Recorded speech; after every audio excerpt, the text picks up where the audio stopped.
Hi, I am Bobby. I am a robot cat. Welcome to Community News.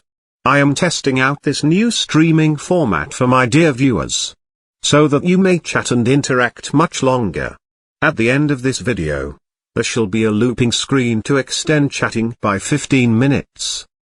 Do follow my single rule, no qualls within my live chat, regardless of past issues and grievances. Moderators may choose, at their own discretion, who is crossing this boundary. My channel hosts subscribers from many sides of communities, and your ability to chat freely is quite important. This channel is echo-free. Let us get right into it. In possibly the most disturbing collaboration on the internet to date, Nicole and Roadhog have found one another and ironically bonded over calling their children names such as dumb, ass and the N-word. Despite the anxiety Roadhog suffers when he himself is called a dumbass, he went off and played a video that was chopped up, been out for months, and didn't give both sides. He only showed one side. For the final time, you fool, the video was circulating actively in recent days. And I did not edit the video. However, there is no other side to calling children the N-word, dumbass and other terrible things. Our stream, and it was just like it all was compacted. a 3-hour stream. I knew it. I said, dude, he was kicking back on a 3-hour stream with the homies. Literally, and I've never lied about this. It was a 3-hour stream. This reminds me of something. Hello, you beautiful bakers. Thank you so much for being here. If you cannot read that, I mean, I know you see the handsome man on the screen, but honey, hello, you beautiful bakers. Thank you so much for being here. If you cannot read that, I mean, I know you see the handsome man on the screen, but honey. Speaking of Roadhog, he is on a tyrannical trip around social media, calling out anyone and everyone who hurts his fifis. From mocking and speculating on disabilities, to running narratives that a woman is suffering in a domestic violence situation, he has lost the plot. In the instance of the domestic violence situation, he has created 3 different videos on this alleged victim, questioning why she has not escaped the relationship, and ultimately shaming her for it. He has also turned focus on content creator, not another housewife. This time threatening to target her problematic husband, Dean. Standing atop his soapbox, he whinges that no other have called him out, despite my having done several videos on him. His viewers are quite blinded by Mr. Odrash, and are beginning to see him as some sort of a YouTube savior. Despite him being 3 steps behind, and 4 times as problematic. Any and all who dare to question Mr. Griffin, suffer endless amounts of verbal abuse and harassment. I was under the impression that he was on a New Year's resolution of good behavior. Clearly not. On the opposite end of the problematic spectrum, Real Entertainment News has shifted his audience over to Twitch. I do not have a Twitch membership, and shall not acquire one. However, it appears he has found a home on the finicky platform. He should take heed that Twitch is far more strict in their community policies than YouTube. Only time will tell how this plays out. Moving on to Lord Farquaad. She is nothing short of in-depth into alleged psychosis.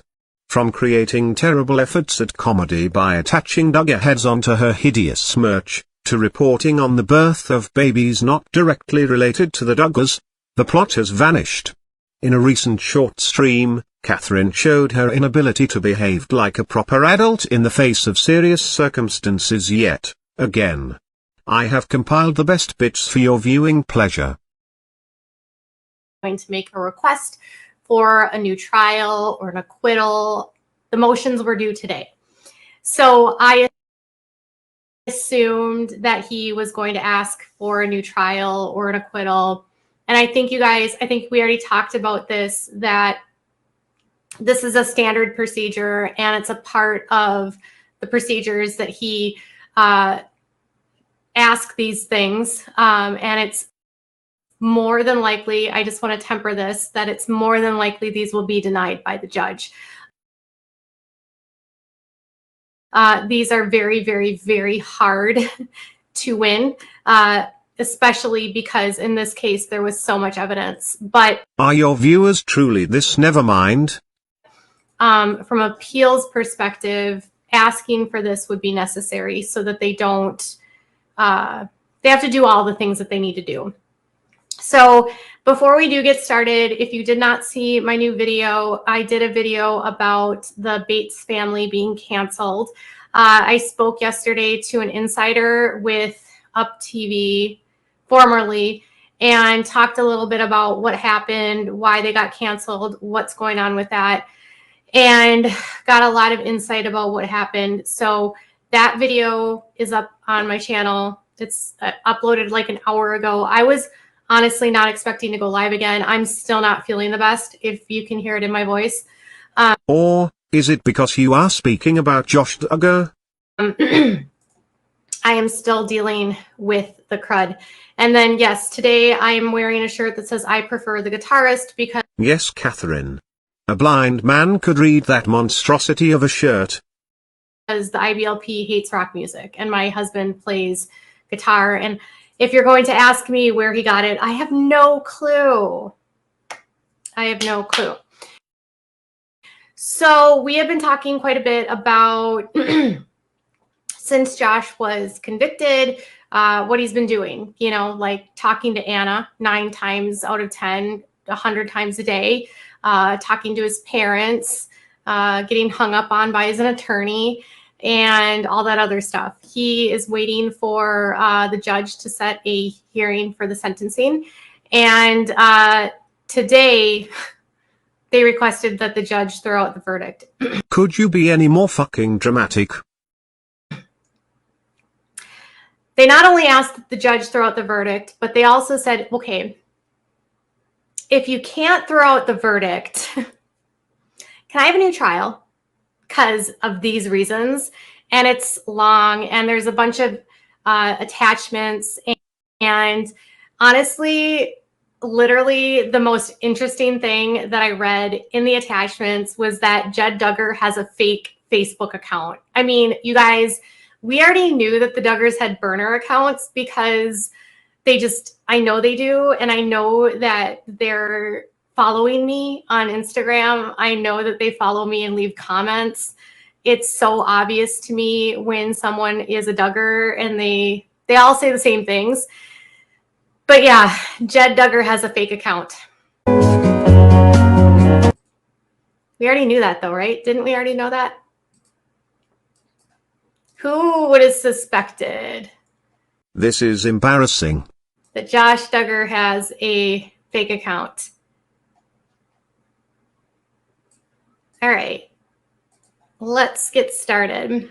So I'm not going to put up the first part on the screen just because it has some words in it that I don't really want to say and show you on the screen, but I'll read it to you so you can hear from my lips to your ears.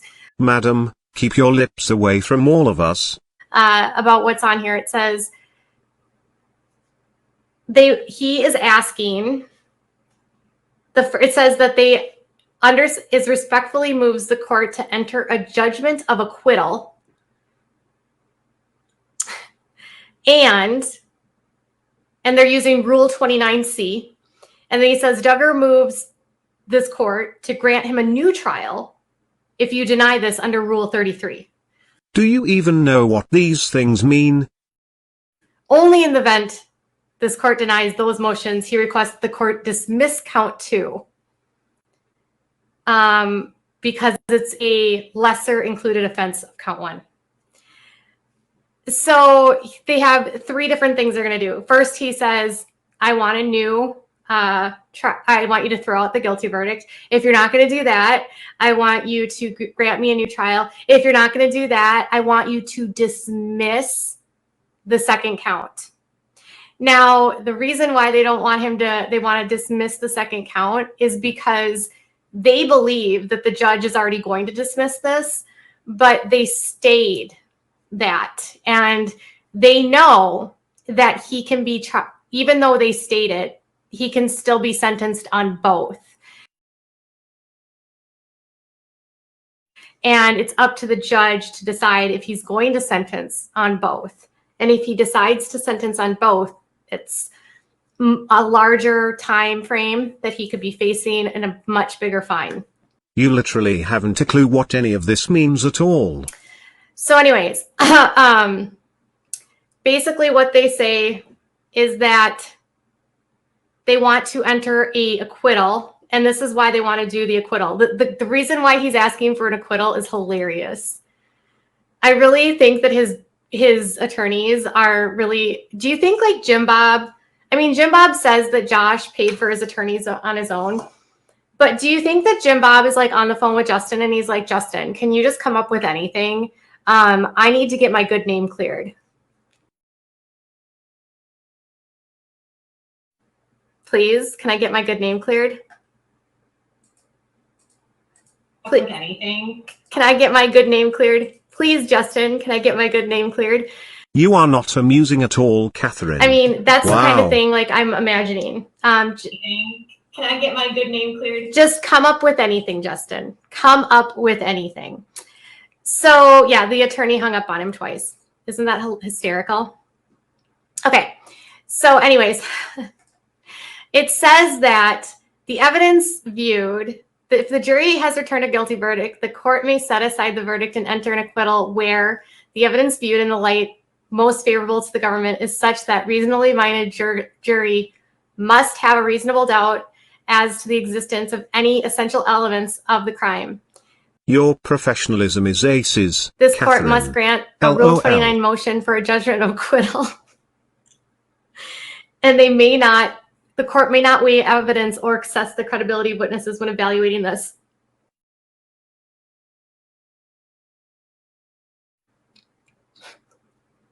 This is hysterical, you guys. I literally can't. It says, the first step in evaluating Rule 29 is to determine what was charged in the indictment. And it says that on or between the 14th through the 16th, he knowingly received depictions of the stuff.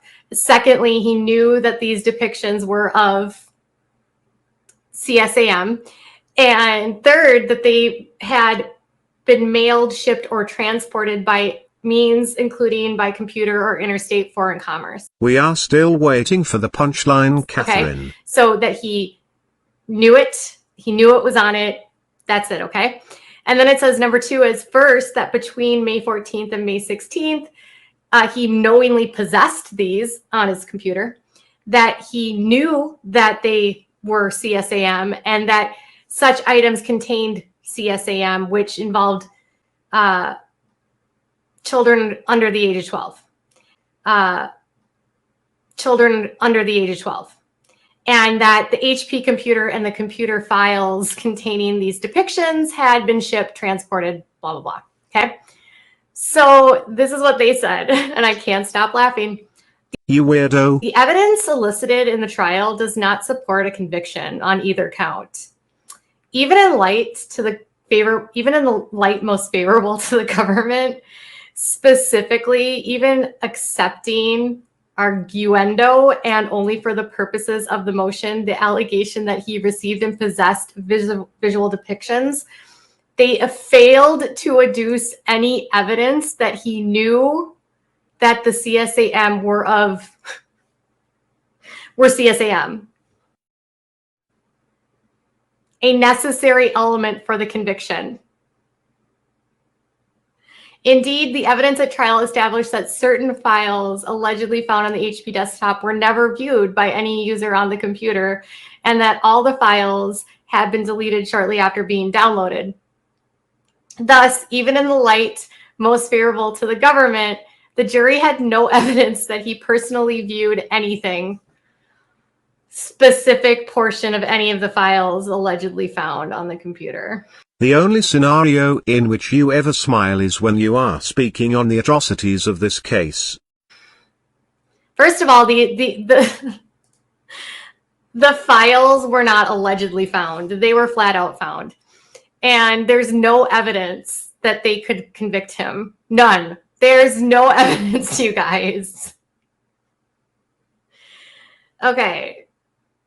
They have to enter a judgment of acquittal on both counts, he says. What do you believe you look like acting this way? Versus what you actually look like to all of us?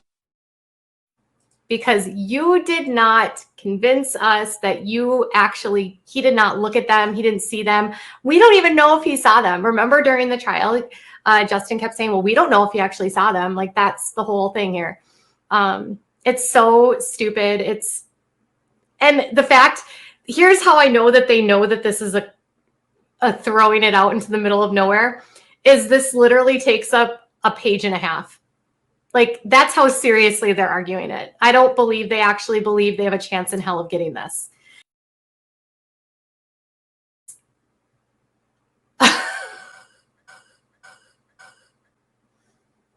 They say that James Petrell is not an expert.